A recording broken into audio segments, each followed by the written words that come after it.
Hola chiques, ¿cómo están? Buenas tardes, buen finde. Profe Pablo nuevamente con otra clase especial, como hicimos para el 24 de marzo. Ahora lo que vamos a conmemorar y lo que vamos a explicar es esta fecha, el 1 de mayo. Yo estoy haciendo esta clase el 1 de mayo. Este, Ustedes miran, pero profe, no se trabaja el 1 de mayo. Sí, es verdad, no se trabaja, no hay que trabajar. Sin embargo, bueno, estoy yo acá en cuarentena, estoy solo, eh, aburrido, y para mí realmente no es un trabajo esto. Es una forma de despejarme intelectualmente y compartir virtualmente con ustedes un lindo momento, yo lo considero así, lo disfruto mucho cuando lo hago. Pero de igual manera, ustedes van a ver que yo esto no lo voy a publicar hoy, sino que lo voy a publicar mañana, se los voy a mandar mañana, por respeto a ustedes, y por respeto a mí y por respeto a mis compañeros trabajadores. ¿Sí? Lo hago en la intimidad de mi casa, lo tomo como un esparcimiento, ya lo digo, como es algo que tengo ganas de hacer y por eso lo estoy haciendo. Nadie me obliga a hacerlo, que quede claro. Pero bueno, nada, para pasar el tiempo decidí brindar esta clase hoy y también, bueno, para conmemorar el Día del Internacional de los Trabajadores y de las Trabajadoras y los Trabajadores, ¿sí? Como hay que decirlo. Eh, y me gustaría hacer una clase. Yo les voy a subir un video que es bastante didáctico el video. Más que nada es un mapa conceptual que hoy lo voy a explicar también. Me parece que es apropiado hablar de ello y de entender un poco una filosofía que es muy importante para comprender lo que es el trabajo moderno. Esta es una clase que es para todas mis clases, ¿sí? Tanto para la gente de trabajo y ciudadanía, la gente de política y ciudadanía y la gente de derecho. Ustedes me dirán, la gente de derecho, por ejemplo, pero esto que tiene que ver con derecho. Bueno, ya cuando veamos el mapa conceptual se van a dar cuenta que el derecho tiene mucho que ver con el trabajo.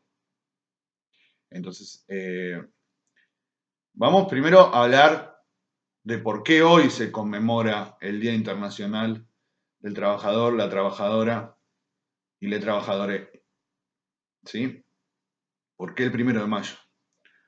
Bueno, resulta que a fines del siglo XIX, en pleno desarrollo de la Revolución Industrial, en Estados Unidos se desarrolla todo un movimiento obrero, el cual exigía la jornada laboral de 8 horas. ¿Sí? En el año 1886.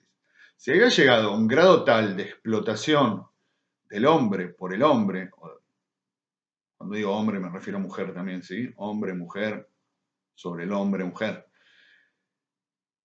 que era inusitado ya, era insoportable, ¿sí? De hecho, en Estados Unidos existían leyes que podían hacer trabajar a un obrero o una obrera hasta 18 horas por día. 18 horas. 18 horas, ya tiene 24. O sea, 6 horas de dormir, 18 de trabajar. Era prácticamente peor que la esclavitud. Bien.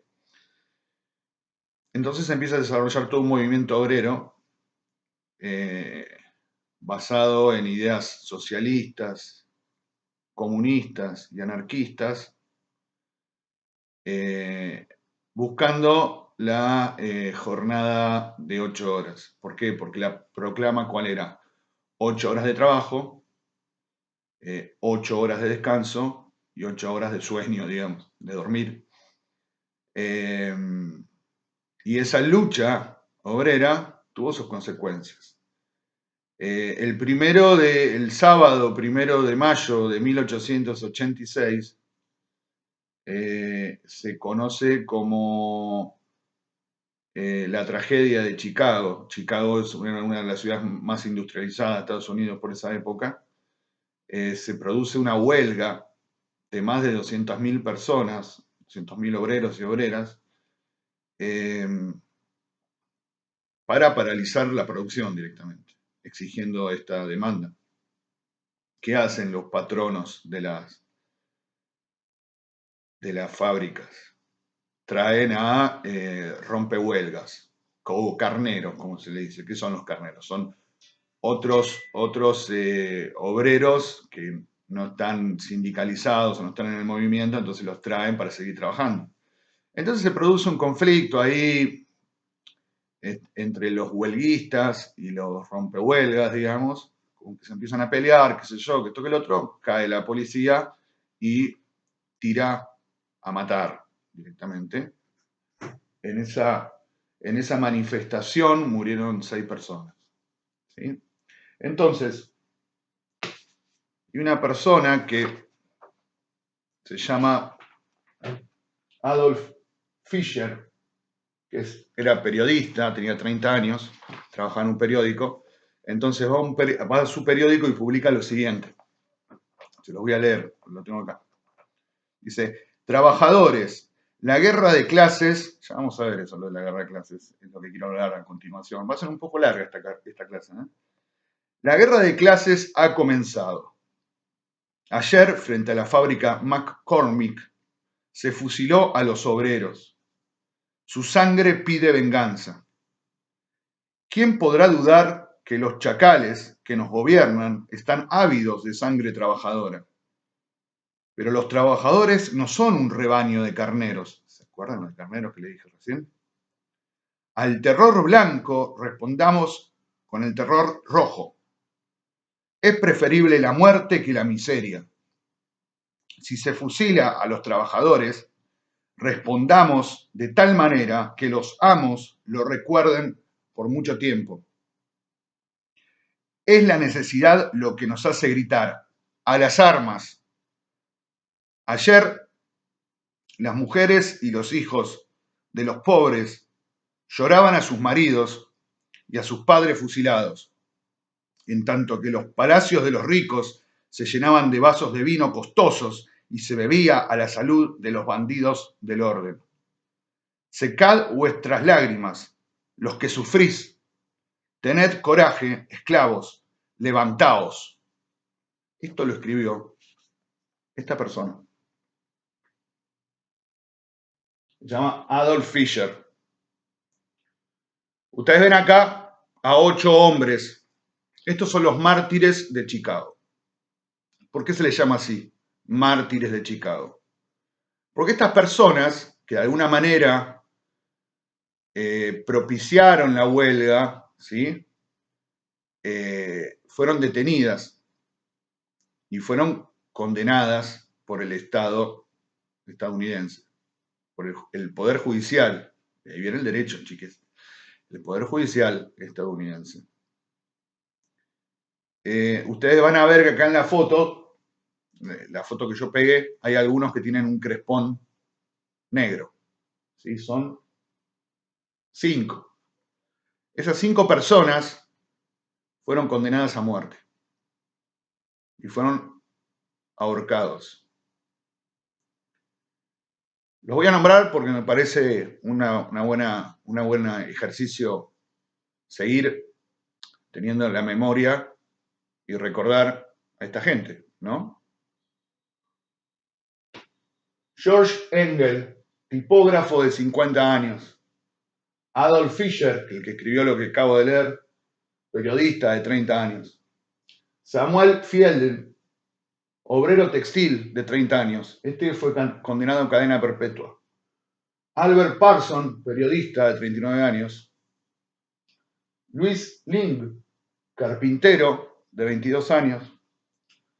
Michael Schwab, tipógrafo de 33 años, también condenado en cadena perpetua. August Spice, periodista de 31 años. Y Oscar Nivel, vendedor de 36 años. Fíjense que los periodistas lo mataron a todos. Por algo será, ¿no? Bien. Esos fueron los mártires de Chicago. Como la huelga comenzó un sábado 1 de mayo, bueno, después se logró la jornada laboral de 8 horas. Tuvieron que aceptar porque no había otra manera. ¿Sí? Por eso digo, todos los derechos que nosotros tenemos hoy en día, que parecen naturales, no son derechos naturales. Son derechos que se consiguieron gracias a la lucha de gente como esta. ¿Sí? Entonces tenemos que cuidar esos derechos, porque costaron vidas, muchas vidas costaron, y mucho sacrificio y mucha sangre. ¿Por qué se dice Día Internacional del Trabajo? Bueno, básicamente porque casi se conmemora en todo el mundo. Yo les hice un par de impresiones acá. Esta no la colgué, quiero que vean. ¿Se ve? Bueno. Los países que están en azul, ustedes ven que Argentina ahí está ahí abajo, toda América Latina lo festeja. Los que están en azul son los países que lo festejan, otra vez dije. Lo conmemoran. Perdón, chiques, estoy medio... Los países que están en celestito tienen otra conmemoración el 1 de mayo. O sea que no se sabe si lo festejan, si lo celebran, si lo conmemoran, Pablo, o no lo conmemoran. Los que están en color, bueno, no se nota muy bien acá, pero hay una diferencia. Hay un rosadito que está en Estados Unidos, por ejemplo, Canadá, Australia. Los que tienen ese color rosadito tienen otro día, no el 1 de mayo, para conmemorar. Ellos conmemoran el Día del Trabajo, no del trabajador. Y los que están en rojo, acá algunos países árabes y otros africanos, directamente no conmemoran nada. ¿Sí? Bien.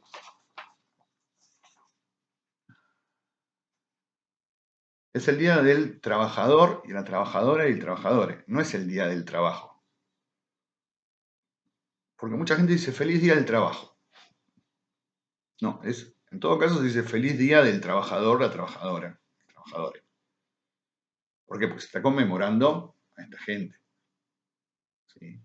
Y no se festeja. Yo ya me equivoqué 3 veces en decirlo. No se festeja. Se conmemora. Es un día muy especial para la clase trabajadora. Es su día. ¿Sí? En cambio, los países, imagínense Estados Unidos, que fue quien generó todo este problema, no lo celebran directamente. Y bueno, y sus aliados como Canadá, como Japón, como Australia, le siguen la corriente. Una cuestión diplomática, supongo. Pero el resto del mundo sí conmemora a los mártires de Chicago.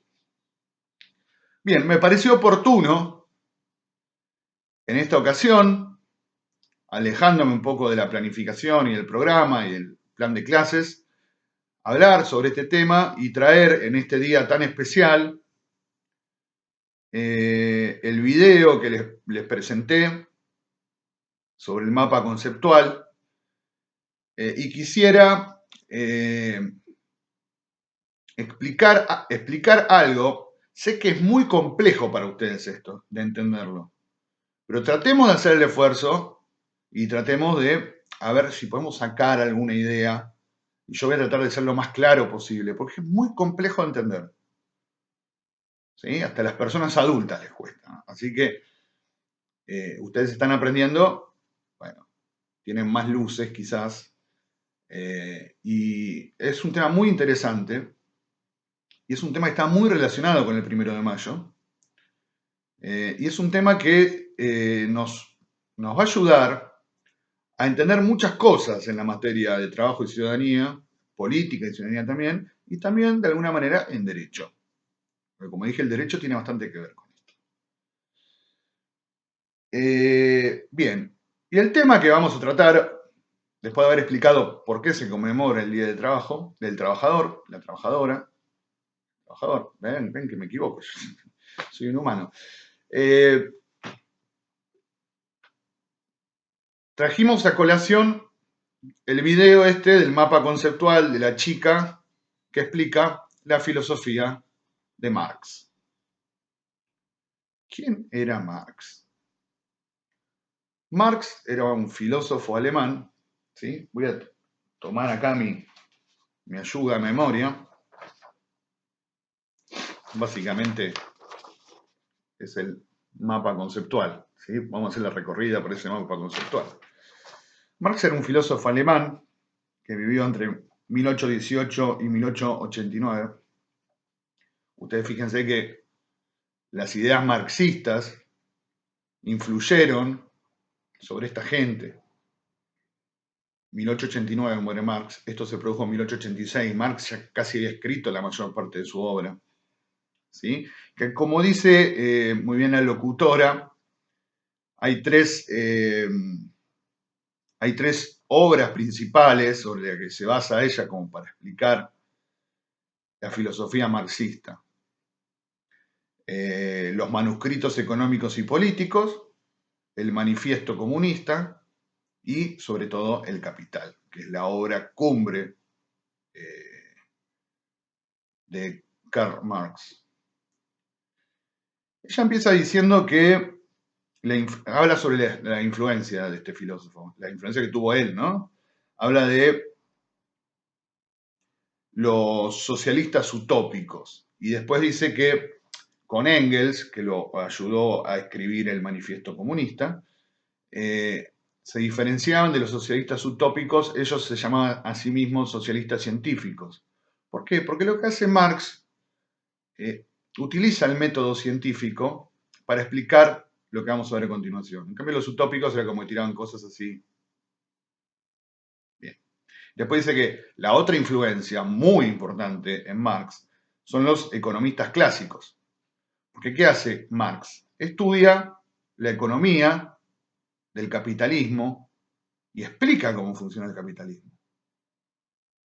¿Sí? Y por otro lado, habla de Hegel. Eso lo vamos a ver mientras desarrollemos esta clase. O sea, no les voy a pedir que entiendan quién fue Hegel o cómo era la filosofía de Hegel, sino vamos a ver simplemente un concepto hegeliano únicamente que toma Marx. En realidad son dos conceptos que toma Marx para sostener su teoría. ¿Y qué hace Marx en su obra, no? ¿Sobre qué basa su obra principalmente? Marx lo que hace es estudia la realidad social. ¿Sí?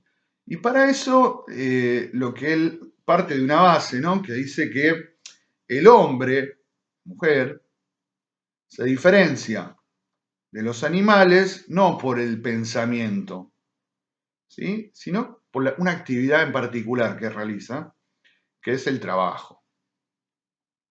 Los animales no trabajan, comen directamente. No es que transforman la materia, comen. En cambio, el hombre tiene una actividad, hace un trabajo, modifica la realidad. ¿Sí? Entonces, él dice que a partir de esa actividad se producen dos tipos de relaciones. Una relación social, que es ahí donde se complica todo, y una relación natural entre el hombre y la cosa. ¿Sí? Por otro lado, dice que el producto del trabajo, el resultado del trabajo es un producto, que ese producto tiene un valor de uso. ¿Sí? Si el artesano fabrica un tenedor, ese tenedor tiene un valor para poder comer. Si el agricultor cosecha, bueno, tiene un valor alimenticio también.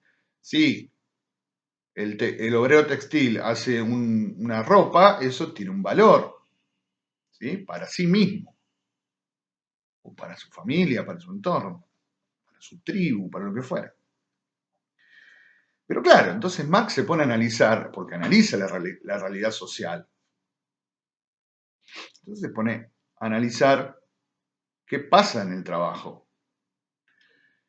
Entonces lo que dice que el trabajo en el trabajo hay diferentes cosas, ¿no? Están las fuerzas productivas, primeramente. ¿Cuáles son las fuerzas productivas? Y por un lado tenemos al trabajador y por otro lado tenemos a los instrumentos, las herramientas o las máquinas. Y después dice que existen relaciones sociales de producción. En esas relaciones hace una distinción muy importante, que dice en una primera instancia, hay quienes son propietarios de los medios de producción y quienes no son propietarios. O sea, hay alguien que es el dueño de la máquina, hay alguien quien es dueño de la fábrica, hay alguien quien es dueño de la herramienta, y hay otros que no, otros que no. Y lo que vimos el otro día, con la gente de trabajo y ciudadanía, cuando vimos Taylorismo, Fordismo, Toyotismo, que son modos de producción, ¿sí? Lo vimos, son modos de producción modernos que Marx nos llevó a conocer.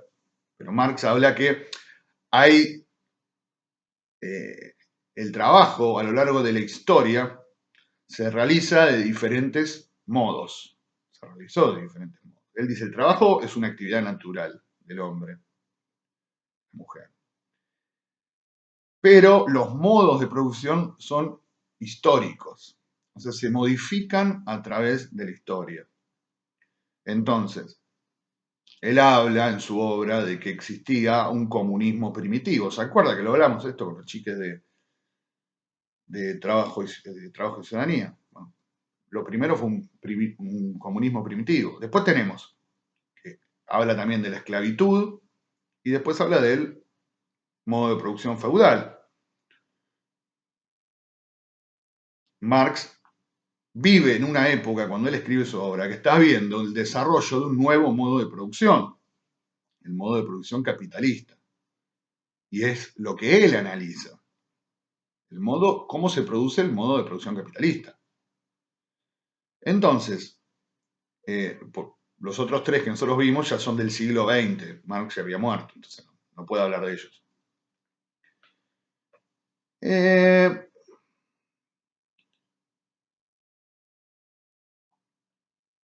¿Qué pasa? A ver, Marx dice que la sociedad se basa sobre estas cuestiones, estas relaciones sociales de producción, ¿sí? Entre los propietarios y no propietarios, que él define como dominantes, la clase dominante, a los propietarios, y la clase oprimida, que son los obreros. ¿Sí? Entonces, esas relaciones sociales de producción que hacen al trabajo capitalista, él las denomina infraestructura. O sea, o estructura económica, que es sobre lo que se sostiene la sociedad. Y acá viene otra parte interesante que también habla de una superestructura. ¿Qué vendría a ser la superestructura? Esto es posteriormente analizado más tarde por otros filósofos marxistas. Marx tuvo una influencia grandísima en muchos filósofos y filósofas del siglo XX, ¿sí? Lo sigue teniendo hoy en día. Fernández Enguita, para quienes leyeron el artículo, es un filósofo influenciado por el marxismo. Bueno, y hubo un filósofo en el siglo XX que se llamó Althusser, que habla bastante sobre esto, sobre la superestructura, y lo analiza más en profundidad. Pero nosotros vamos a decir que la superestructura, básicamente lo que Marx plantea es que hay una superestructura jurídico-política, que dice acá no llegó a leer. Pero bueno, básicamente la superestructura jurídico-política es el poder ejercido por quienes gobiernan y los jueces, la justicia que imparten para sostener esas relaciones sociales de producción. Entonces lo que se plantea es, así es la infraestructura y la superestructura sostiene esto. ¿Por qué? Porque si hay alguien que se revela quiere tomar los medios de producción, por ejemplo, y quiere hacer los propios, va a venir un juez, va a venir la policía, va a venir alguien y lo van a detener, supuestamente. Entonces, así funciona la superestructura. Y por otro lado, habla de una superestructura ideológica, ¿sí? Que tenemos la ideología de la clase dominante, que yo soy rico porque tengo que ser rico y vos sos pobre porque tenés que ser pobre, ¿sí? Entonces, la ideología dominante es esa, es así, la vida es así, chiques, no va a cambiar. Y por otro lado tenemos las ideologías de los oprimidos, que son las ideologías marginales, ¿sí? Que básicamente es lo que busca el cambio, ¿no?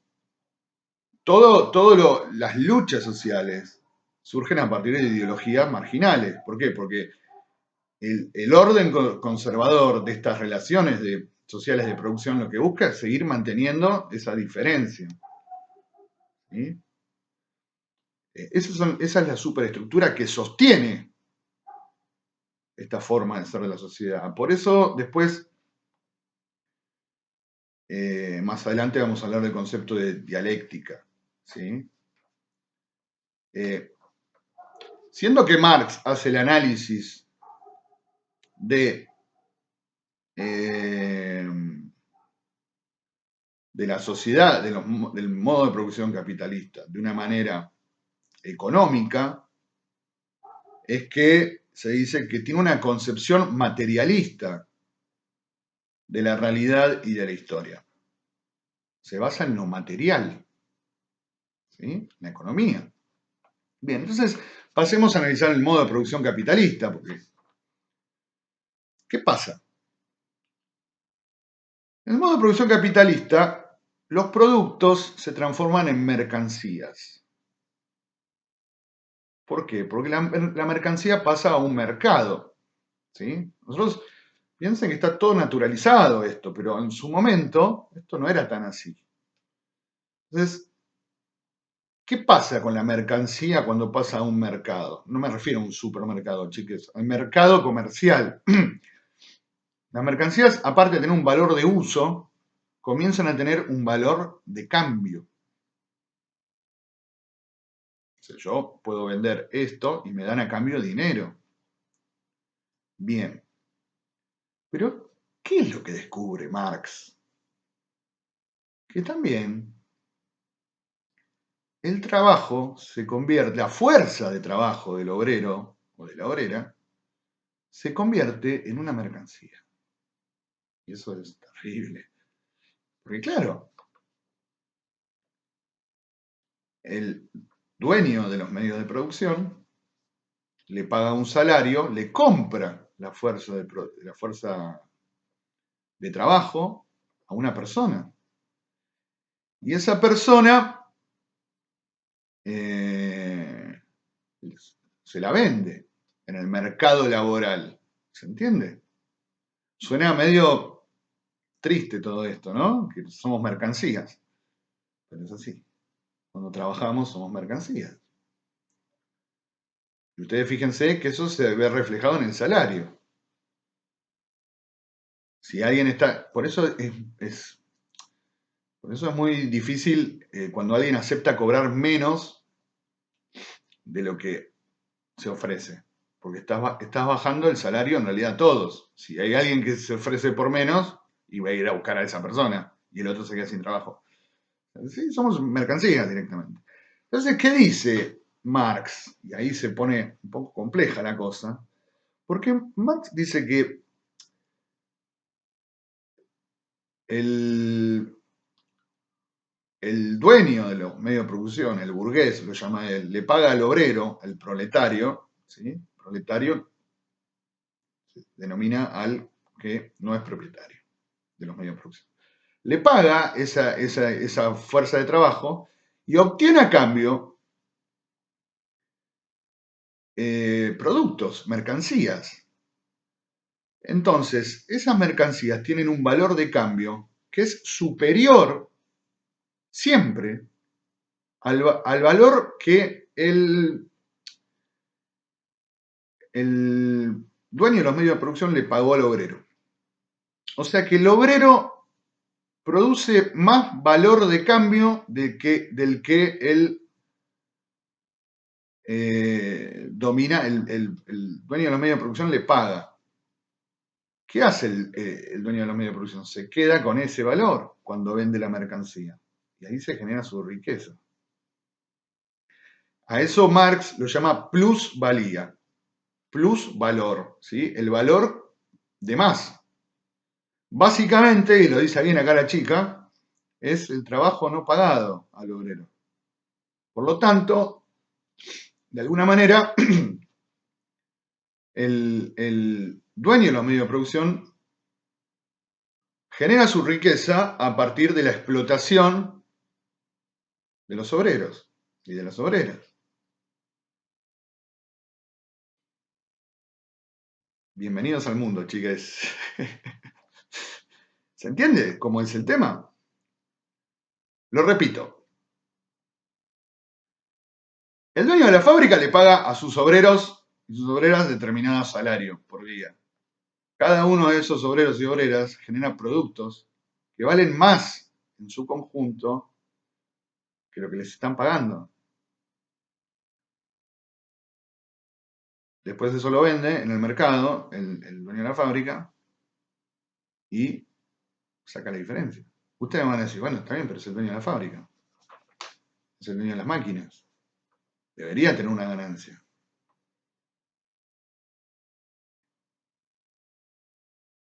¿Y si la fábrica fuera de los obreros?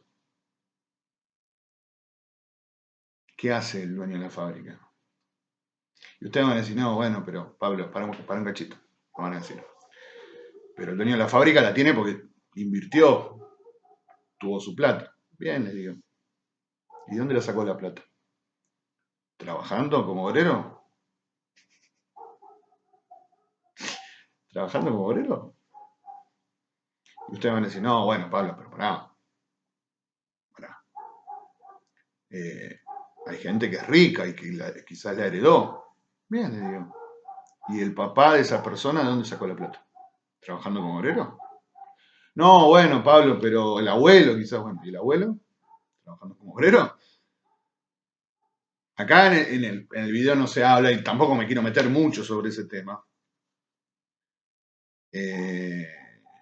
Quizás lo hablemos en otro momento, en otro contexto, pero Marx tiene un concepto muy interesante que habla sobre la acumulación originaria, o sea, cómo se produce la riqueza originalmente.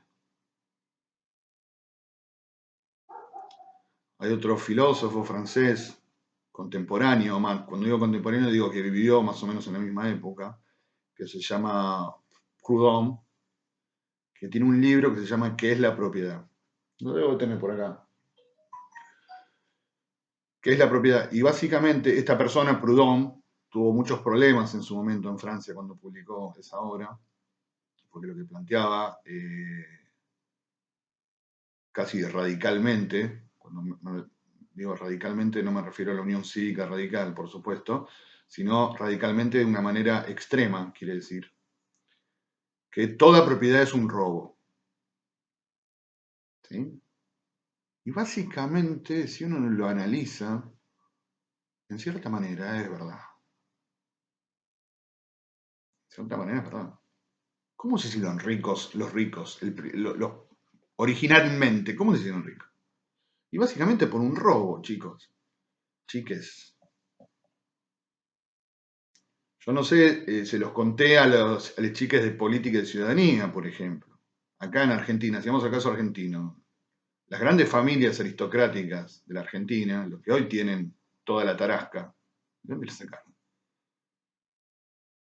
Y son los herederos de los herederos de los herederos de los herederos de aquellos que le sacaron las tierras a los indios y pudieron cultivar y llenarse de plata. Entonces, hubo una acumulación originaria. ¿Sí? El caso de la conquista americana por parte de las potencias europeas implicó un ingreso de dinero apropiado. El tema también lo hablamos en política y ciudadanía, el tema de la plata de Potosí, la explotación de los esclavos indígenas y africanos en las plantaciones de América. Eso generó una riqueza que se le quedó a alguien. Bueno, esa gente, sus herederos son los mismos que eran en esa época eran los dueños de los medios de producción. Entonces, ¿qué hacemos con eso, chicos? ¿Qué hacemos con eso? Sigamos a revisar la historia. Pensemos. Bueno, para ir terminando, así no lo hacemos muy largo, cuando habla de la plusvalía, trae otro concepto que es un concepto hegeliano, ¿no? De la filosofía hegeliana, que es el concepto de alienación, o sea, el trabajador está alienado. ¿Por qué? Porque ya no es dueño de su producto, el producto de su trabajo, ¿sí? Habla de un filósofo, Feuerbach, que trajo ese concepto de alienación religiosa, pero él dice que es una alienación del trabajo. ¿Por qué? Porque ya no lo toma como algo natural el trabajador o la trabajadora. Genera un producto del cual ya no es dueño, sino que lo que recibe es un valor de cambio, que es el salario, con el que va a cubrir sus necesidades. Cuando antes lo hacía con el producto de su trabajo. Eso es el concepto de alienación. Entonces, básicamente, para resumir, lo que Marx dice, que la historia es una historia dialéctica. ¿Qué quiere decir dialéctica? Este también es otro concepto hegeliano. ¿Por qué? Porque Hegel trae este concepto, lo de dialéctica. Dialéctica viene de diálogo. En realidad, entre dos partes. No es diálogo, son dos partes. Entonces, en su materialismo, Marx lo que plantea que la historia consiste en la lucha de clases. La constante lucha entre los que no tienen con los que tienen. ¿Sí? Eso se produce, así se producen todos los procesos históricos. Eso es lo que dice Marx. ¿Sí? Entonces, lo que él plantea, que el que no tiene está siendo explotado y que en algún momento, cuando tome a partir de esa ideología marginal, ¿sí? ¿Se acuerdan cuando hablamos de la superestructura, que está la ideología dominante, que no lo tiene alienado al obrero y a la obrera? Tome conciencia de la clase en la que está y tome conciencia de esta situación de explotación, ¿sí? Se va a producir una revolución. ¿Por qué? Porque van a querer tomar los medios de producción y van a querer cambiar el orden social en otro orden, que él llama el comunismo. ¿Sí?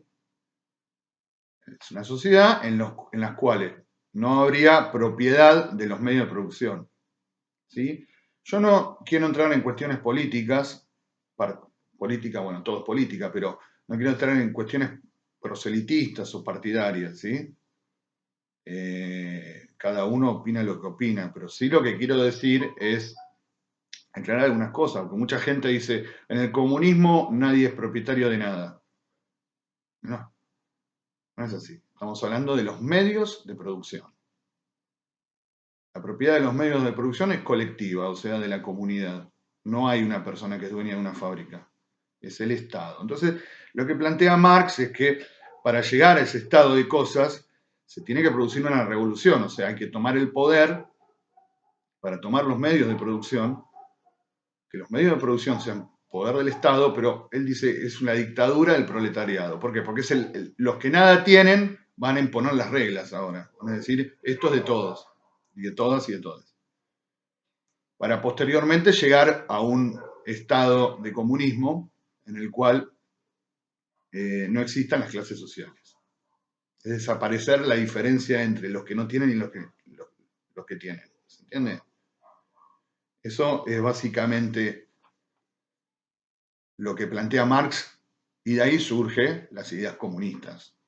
¿Sí? Por eso puede ser el manifiesto comunista. Nada.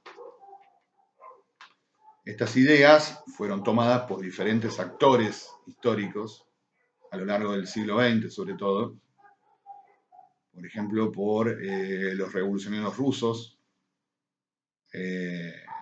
por Lenin particularmente. Lenin también escribió, tomó la obra de Marx escribió muchas cosas más sobre eso, sobre todo aplicándolo a la realidad rusa. Bueno, se hizo la Revolución Rusa en 1917. También los chinos con su revolución también, con Mao Zedong. Y bueno, después tenemos otros estados, como la Revolución Cubana, que también es una revolución que adoptó las ideas marxistas. Y después otros países, por ejemplo, Vietnam. ¿Sí? La guerra de Vietnam era porque los Estados Unidos invadió Vietnam porque los tipos están haciendo una revolución marxista, comunista. Y ellos no querían, básicamente. Ustedes dirían, ¿por qué Estados Unidos invadió Vietnam? Y bueno, por eso. Porque Estados Unidos es un estado capitalista. Bueno, no quiero entrar demasiado en la historia, pero quería explicar un poco la filosofía marxista. En este día tan especial, en el Día del Trabajador, la trabajadora y el trabajador, trabajadores, para que entre todos reflexionemos sobre esto, que entendamos un poquito más estas ideas del marxismo, que básicamente es el estudio de la realidad social a partir del trabajo. ¿Sí? En el Día del Trabajo está bueno traer estas ideas. Hay una parte que me gusta mucho a mí, que la chica lo dice, que Marx lo que hace, creo que fue el primer filósofo en la historia, que llama a que la filosofía tiene que dejar de analizar el mundo para transformarlo. Por eso él da una solución con la revolución proletaria, ¿no? Tomar los medios de producción, cambiar las cosas como están. No decir, bueno, esto es así, no hacemos nada. No, hay que hacer la acción. ¿Sí?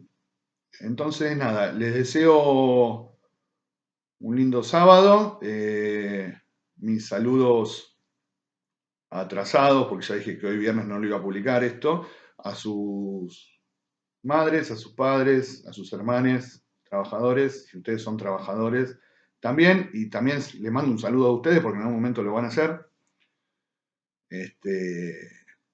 Todos pertenecemos a la misma clase social, digamos, así que eso es lo que nosotros también tenemos que analizar, porque acá muchas veces dicen clase media, clase baja, no existe clase media y clase baja, chicos. Somos todo lo mismo. Somos todo lo mismo. Nosotros no tenemos los medios de producción. Los medios de producción no tienen clase alta. Por eso hay gente que a veces se cree que porque tiene un autito, tiene alguna comodidad, que yo soy clase media. Sí, bueno, tenés que ir a trabajar. Vendés tu fuerza de trabajo, como diría Marx.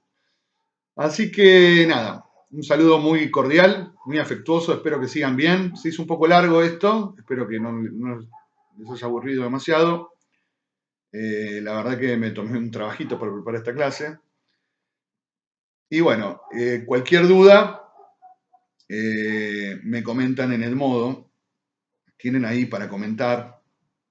Y sería interesante que comenten qué les parece estas ideas, qué piensan sobre esto. Nadie le va a censurar, nadie le va a decir nada, pueden opinar lo que quieran, con total libertad, siempre que sea con respeto, por supuesto. Y sería bueno armar un lindo debate con esto, un debate virtual entre todos. Así podemos sacar conclusiones y podemos hacer intercambios y demás. ¿Sí? Reitero, saludos cordiales, afectuosos para ustedes, para su familia. Espero que estén muy bien y nos vemos la próxima clase. Chau, chis.